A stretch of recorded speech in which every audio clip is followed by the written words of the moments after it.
Halo teman-teman semua, kembali lagi di tutorial Al-Mizan Syariah Online. Al-Mizan Syariah Online merupakan sistem komputerisasi simpan pinjam online dengan berkonsep utama pada sistem syariah dan kaidah simpan pinjam yang ada di agama Islam. Pada video tutorial kali ini kita akan membahas mengenai pembuatan daftar anggota baru. Sebelum masuk ke tutorial, pengertian sedikit tentang anggota. Anggota merupakan perseorangan yang melakukan aktivitas simpanan dan pengguna jasa koperasi tersebut.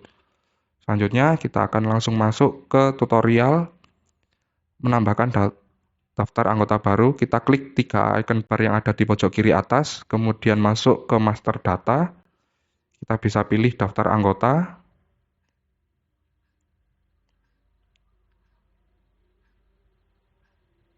Nah, kita akan masuk pada tampilan halaman utama daftar anggota.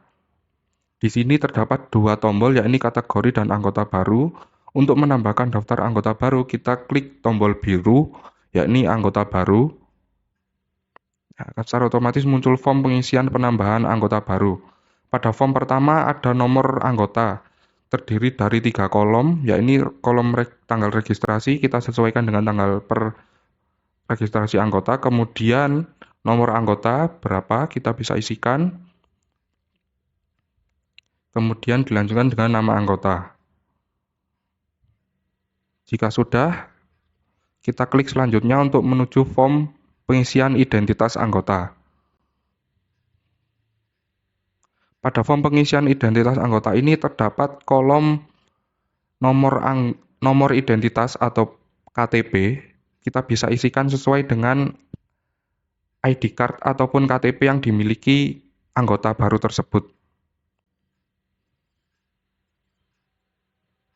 Kemudian isikan tanggal lahirnya sesuai dengan kartu identitas.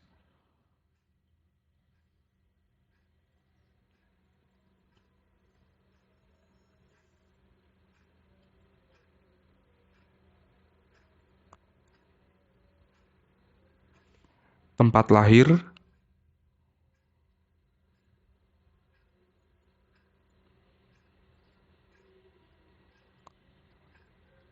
Jenis kelamin bisa disesuaikan. Kemudian ada alamat, kota, dan kode pos. Alamat kita sesuaikan dengan kartu identitas. Kemudian kota.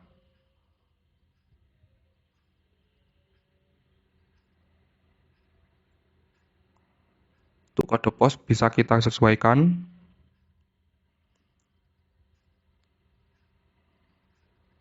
Kemudian yang terakhir ada kolom provinsi dan nomor telepon. Bisa kita sesuaikan dan isikan dengan data anggota baru tersebut.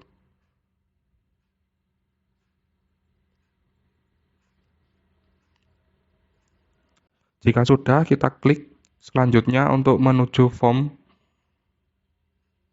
pengisian kategori anggota.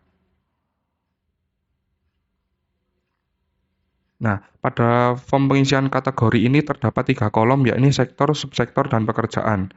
Sektor di sini dimaksudkan jika ada pembagian wilayah berdasarkan jabatan ataupun berdasarkan wilayah lainnya yang mempengaruhi data anggota tersebut bisa kita isikan di sini. Untuk sektor ini kita bisa sesuaikan, kita pilih ada cabang dan pusat, kita pilih cabang, kemudian untuk subsektornya ini bisa kita pilih di sekretaris, kemudian untuk pekerjaan ini bisa disesuaikan nantinya.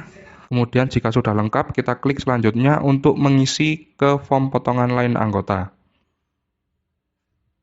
Pada form potongan lain anggota ini terdapat 3 kolom, yakni potongan lain 1, 2, dan 3, yang dimaksudkan jika anggota tersebut memiliki potongan di luar dari simpanan maupun pembiayaan, bisa kita tambahkan di sini. Yang potongan tersebut nantinya akan ditagihkan langsung ke bendahara. Kemudian untuk potongan lain ini kita misalkan 50.000, kemudian untuk potongan lain 2 ini kita misalkan 30.000. Kemudian yang terakhir potongan lain ketiga kita misalkan 15.000. Nah, jika sudah, kita bisa klik simpan untuk menyimpan data anggota baru tersebut.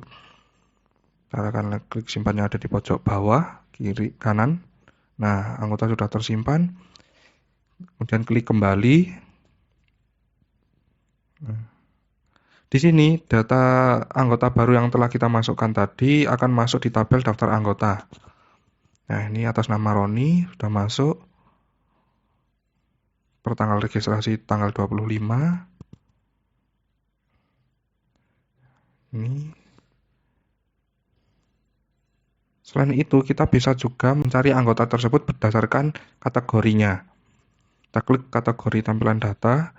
Ini bisa kita cari berdasarkan pilih kategori anggota, baik itu anggota aktif maupun tidak aktif, bisa kita sesuaikan di sini. Kemudian bisa berdasarkan sektornya, ada cabang, ada pusat, ini bisa kita sesuaikan. Kemudian bisa berdasarkan subsektornya, ada anggota, bendahara, ketua, dan sekretaris. Kemudian yang terakhir ada bisa dipilih per kategori pekerjaan dari anggota tersebut. Kita misalkan untuk kategori subsektor, sekretaris, kemudian kita klik tampilkan. Nah, di sini akan otomatis muncul data atas nama Roni sebagai subsektor sekretaris. Nah, selain itu, kita juga bisa mengedit data anggota tersebut dari yang tadinya anggota aktif menjadi anggota tidak aktif. Kita bisa edit di sini, diklik aksi bagian ganti status anggota. Nah, akan muncul pop-up seperti ini, konfirmasi ubah status. Jika sudah yakin, bisa klik ya, saya yakin atau tidak. Nah, itu bisa kita klik di sini, kita pilih ya saja. Nah, secara otomatis data anggota berdasarkan nama Ardito tadi akan hilang menjadi anggota yang tidak aktif. Nah, kita bisa menampilkan datanya berdasarkan kategori anggotanya. Ini ke anggota tidak aktif, kita klik tampilkan. Nah, ini akan muncul nama-nama anggota yang sudah tidak aktif. Nah, sekian terkait tutorial dari almizan.id ini untuk daftar anggota, penambahan daftar anggota. Nantikan tutorial-tutorial selanjutnya dari almizan.id. Sekian dan terima kasih.